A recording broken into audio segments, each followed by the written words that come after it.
congenial group, a few old army chums of Hugh's and a pair of pretty twins who remind me of our debutante days. Such girlish glory. How time marches on. Lucas agreed to be torn from his farming duties for most of the week, and I count on you to keep him out of trouble and away from disobliging sheep and reluctant root vegetables.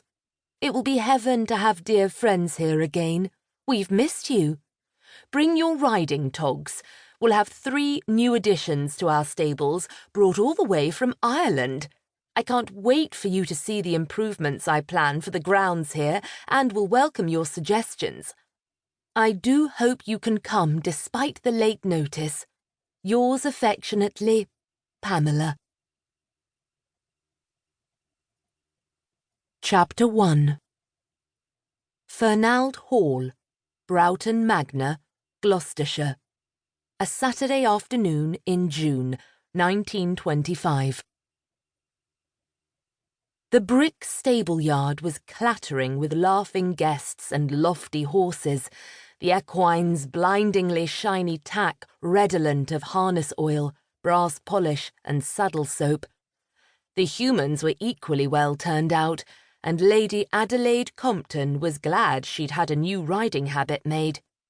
The jade tweed brought out the green of her hazel eyes. Even if she disgraced herself riding, she'd look damn good doing it. She waited for her mount to be brought out to her from its box, with just a touch of nervous excitement. It had been quite some time since she'd sat on a horse. Major Rupert Charles Cressley Compton, her late and sincerely unlamented husband, had converted their stables at Compton Chase into a garage to hold his car collection. To be frank, she now preferred an automobile's horsepower to the real thing.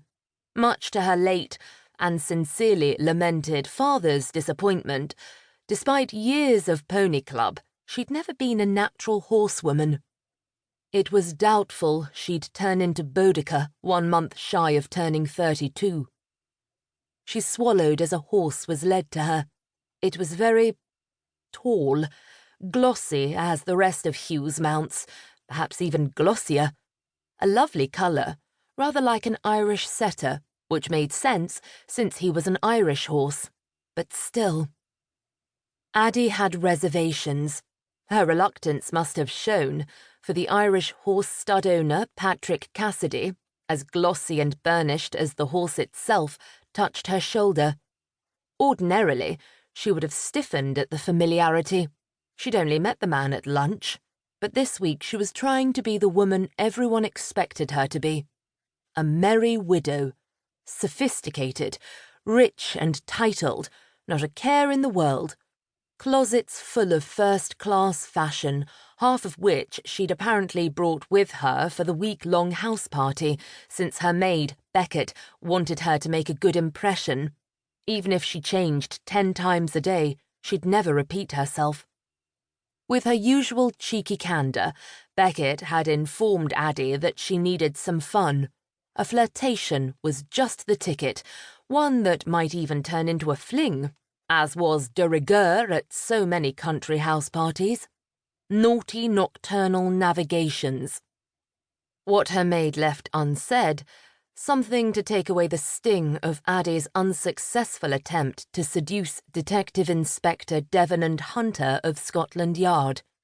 She had thrown herself at the man 2 months ago, and he'd resolutely refused to catch her.